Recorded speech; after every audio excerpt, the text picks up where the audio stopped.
नमस्कार, जय माँ काली, हर हर महादेव। आज के वीडियो में हम बात करने वाले हैं गुप्त नवरात्र में आम आदमी कैसे पूजा पाठ कर सकते हैं। गुप्त नवरात्रों में जो पूजा पाठ करते हैं वो आम आदमी किस प्रकार से गुप्त नवरात्र में, जिनको कोई सिद्धि साधना नहीं आती, जो कोई मंत्र जाप नहीं करते हैं, तो पूजा पाठ करके गुप्त नवरात्रों में कैसे आप कोई सिद्धि प्राप्त कर सकते हैं। कोई मंत्र जाप भी नहीं पता है आपको, कभी कोई साधना नहीं की है, नॉर्मल भी कभी कोई पूजा पाठ नहीं करते, लेकिन इस बार गुप्त नवरात्रों में आपको पूजा पाठ करने के लिए, माता की कृपा प्राप्त करने के लिए, किसी भी देवी देवता की कृपा प्राप्त करने के लिए आपको अपने अंतरात्मा से जो भाव उत्पन्न हुए हैं और आप करना चाहते हैं कुछ, तो उसी के बारे में आज उन्हीं बच्चों के लिए यहाँ पर मैं जानकारी देने के लिए इस वीडियो को बना रही हूँ। तो वीडियो को अंत तक पूरा देखिएगा, इसकी बिल्कुल भी ना करिए ताकि कोई भी महत्वपूर्ण पॉइंट आपसे छूट ना जाए। और यदि आज आप पहली बार इस चैनल पर आए हैं और आपने अभी तक चैनल को सब्सक्राइब नहीं किया हुआ तो जल्दी से चैनल सब्सक्राइब कर लीजिए, बेल आइकन को ऑन कर दीजिए ताकि आने वाले हर लाइव और वीडियो का नोटिफिकेशन आपको प्राप्त हो सके। और यदि आपको मुझसे पर्सनल कोई कंसल्ट करना है या किसी बारे में आपको कोई नेगेटिविटी है या कोई भी दिक्कत है, उसको आपको ऑनलाइन मुझसे समस्या का समाधान चाहिए, तो पीछे दिए हुए नंबर पे आप व्हाट्सएप संपर्क कर सकते हैं ऑनलाइन पूछा के लिए। तो शुरू करते हैं बिना देरी क्यों आज का वीडियो। देखिए, गुप्त नवरात्रि यानी कि गुप्त नवरात्रि, ये रात्रि का समय है पूजा पाठ करने का।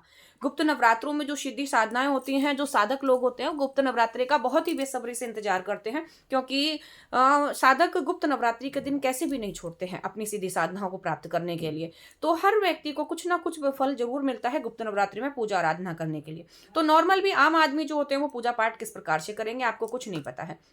तो यहाँ पर मैं आपको सिर्फ साधारण सा एक मंत्र बताने जा रही हूँ जिससे आप माँ भगवती की कृपा प्राप्त कर सकते हैं।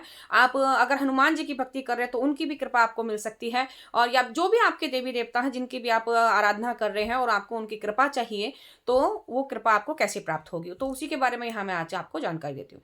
देखिए, जैसे कि गुप्त नवरात्र में काफी बच्चे मुझे कमेंट कर रहे हैं, दीदी गुप्त नवरात्रि में किस प्रकार से पूजा करनी है, कैसे क्या करना है। तो इस विषय में पहले तो मैं एक वीडियो बना करके दे चुकी हूँ, और आज के वीडियो में मैं नॉर्मल पूजा पाठ के बारे में बताऊंगी कि नॉर्मल आम आदमी किस प्रकार से पूजा पाठ करेंगे।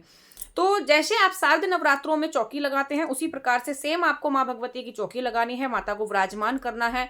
फूल पुष्प, आम के पत्ते, रोली, सुपारी, ये सारी चीजें आपको वहां पर रखनी है, और एक कलश स्थापना करना है। कलश स्थापना सभी को आता है करना, और नहीं आता है तो मैंने उस वीडियो में बताया हुआ है कलश स्थापना कैसे की जाती है, तो आप उस वीडियो को जरूर देखेंगे।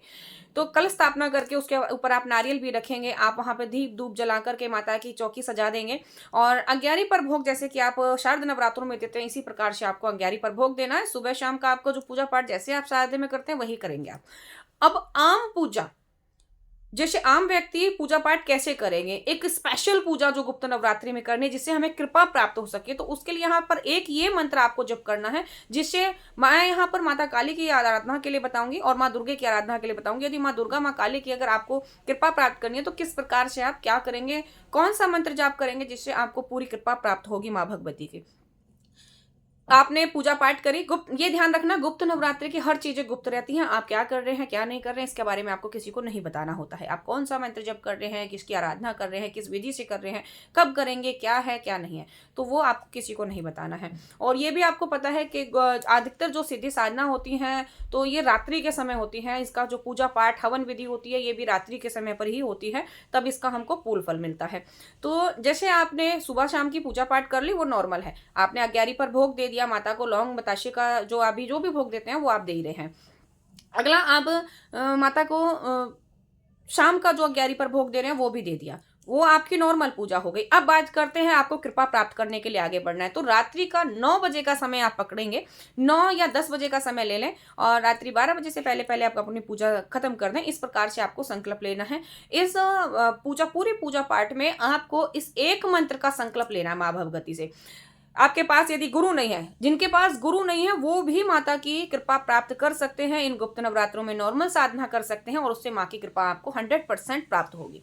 यदि गुरु नहीं है तो भी आप किस प्रकार से साधना करेंगे, तो आप शिवालय में जाएंगे, वहां अपने हाथ में जल लेंगे, पुष्प लेंगे, 1 रुपए का सिक्का लेंगे, और भगवान शिव के सामने बैठ करके अपना नाम, अपना महिला है शादीशुदा है तो वो अपने पति का नाम कुल गोत्र बताएंगी, अगर अनमैरिड महिला कोई बच्ची है और वो गुप्त नवरात्रि करना चाहती है वो अपने पिताजी का नाम, अपने घर का कुल गोत्र सब बताएंगे।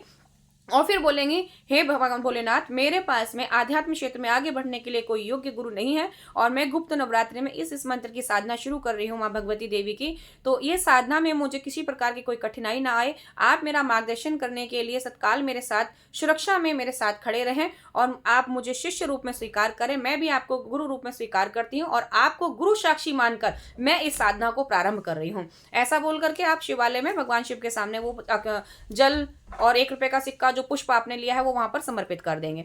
फिर आप अपनी साधना शुरू करेंगे। रात्रि 9 बजे से आप पहले फिर से माता के सामने संकल्प लेंगे बैठ करके, हे माँ भगवती देवी, अपना नाम, पिताजी का नाम, घर का एड्रेस, कुल, देवी गोत्र वगैरह सब बताएंगे, एक प्रकार का अपना इंट्रोडक्शन उनको देंगे। फिर माँ को आप बताएंगे, माँ आज इस गुप्त नवरात्रि के पहले दिन से मैं आपकी 9 दिन की साधना शुरू कर रही हूँ सोम स्वरूप की। इस मंत्र में मैं, इस साधना में मैं आपका ओम क्रीम कालिकाय नमः मंत्र का जप करूंगी। इतनी इतनी माला, जितनी आप क्षमता हो करने की, आपको लगे कि हाँ मैं इतना कर सकती हूँ, तो उतना आप संकल्प ले लें कि मैं एक बार में इतनी माला। लेकिन ये ध्यान रखना, संकल्प टूटना नहीं चाहिए, इस हिसाब से संकल्प लें। यदि आप 21 माला कर पाए तो 21, 11 माला कर पाए तो 11 माला आप संकल्प ले लें। और इससे अधिक भी कर सकते हैं तो आप उससे अधिक संकल्प लेकर के करें, माँ भगवती में इतनी इतनी माला। और यदि माँ दुर्गा की अगर आप कृपा प्राप्त करना चाहते हैं तो माँ दुर्गा से आप प्रार्थना करेंगे, हे माँ दुर्गा, मैं ओम दुम दुर्गाय नमः मंत्र का इतना इतना जाप करूंगी इस गुप्त नवरात्रे। तो माँ के सामने संकल्प ले लेंगे और फिर आप अपनी 9 बजे से या 10 बजे से अपनी साधना शुरू कर देंगे। आप अपना मंत्र जप करेंगे, जितना आपने संकल्प में काउंट किया है कि भाई मैं 11 माला, 21 माला, 51 माला, जितना भी आप कर सकते हैं, आपके अंदर सामर्थ्य होना चाहिए। लेकिन संकल्प ना टूटे, मैं बारंबार यही कहूंगी, संकल्प ना टूटना पाए, ये ध्यान रखना। संकल्प ले लेंगे, मंत्र जप करेंगे और जैसे आप हवन भी कर सकते हैं। जैसे आप साधना शुरू कर रहे हैं तो साधना से पहले आप एक हवन कर लें, सुबह हवन कर लें, शाम को हवन कर लें, शाम की पूजा के बाद हवन कर लें। हवन से आपको और अधिक कृपा और एनर्जी प्राप्त होती है। और इस वक्त आपको ये भी ध्यान रखना है कि जब आप साधना करेंगे, भले ही आप सोम रूप की साधना कर रहे हैं, तो माँ देवी भगवती को आप प्रसन्न कर रहे हैं, तो वो थोड़ा आपको परखेंगी भी, परीक्षा भी लेंगी। तो 2-3 दिन की पूजा के बाद हो सकता है आपको क्रोध आने लगे, हो सकता है आपके घर में लड़ाई झगड़े होने लगे, हो सकता है आपका पूजा पाठ से मन हटने लगे। तो ये आपकी एक परीक्षा होगी। तो उस परीक्षा में आपको असफल नहीं होना है, सफल होना है। इसलिए मैं आपको पहले से बता दे रही हूँ कि जब आप साधना करने बैठेंगे तो क्रोध भी आएगा और आपको लगेगा क्या होगा, 4 दिन हो गए हमें कोई अनुभव नहीं हो रहा, कुछ नहीं प्राप्त हो रहा। तो वो आपकी परीक्षा होगी, वो आपके इष्ट की तरफ से आपकी परख होगी, जो आपके धैर्य को, आपके अंतरात्मा को परख रहे हैं। तो उस समय आपको अपने ऊपर धैर्य से काम करना है। साधना के समय क्रोध नहीं किया जाता है, किसी के बारे में गलत विचार नहीं आने चाहिए, किसी की चुगली नहीं करनी है, नॉर्मल अपने आप को रखना है। इस सांसारिक मोह माया से अपने आप को आप परे लेकर के अपने आप को सिर्फ श्री चरणों में अपने आप को समर्पित कर देंगे और अपने कंटिन्यू मंत्र जाप, पूजा, साधना जो भी आप कर रहे हैं उस पर अपना फोकस करेंगे। ये आप ध्यान रखेंगे।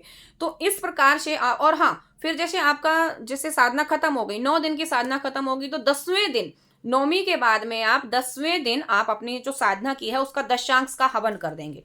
ठीक है, दशांश माला का आप हवन कर देंगे, आपकी साधना सफल होगी, कन्या भोज आप करा ही देंगे। और अगर आपको इस बीच 9 दिन में कोई अनुभव नहीं महसूस हो, कुछ नहीं, तो ये मत कहना कि मेरे को कुछ नहीं प्राप्त हुआ, कुछ ना कुछ प्राप्त हुआ है। लेकिन आपको वो मंत्र साधना जैसे आपने वो की है, कंटिन्यू उस मंत्र जाप को कंटिन्यू रखना है, छोड़ना नहीं है। 100% कृपा प्राप्त होगी, अनुभव प्राप्त होंगे। 1.25 महीने के भीतर भीतर जो भी सिद्धि आपको मिली है उसका आपके सामने प्रतिशीकरण होगा। लेकिन धैर्य रखेंगे, हौसला रखेंगे, मन को शांत रखते हुए ही आप पूजा आराधना और जाप करेंगे। ये आम आदमी भी पूजा पाठ कर सकते हैं। तो आशा करती हूँ अगर वीडियो अच्छा लगे तो वीडियो को लाइक शेयर जरूर कर दीजिएगा, चैनल को सब्सक्राइब कर लीजिए और ऐसे ही और अधिक वीडियो के लिए मुझे सजेस्ट कीजिएगा आपको और किस बारे में जानकारी चाहिए, ताकि मैं आपके लिए और अच्छी जानकारियां लेकर के आ पाऊँ। तो मिलते हैं आपसे नेक्स्ट वीडियो में ऐसी और अधिक जानकारियों के साथ। तब तक के लिए सभी को जय महाकाल का, हर हर महादेव।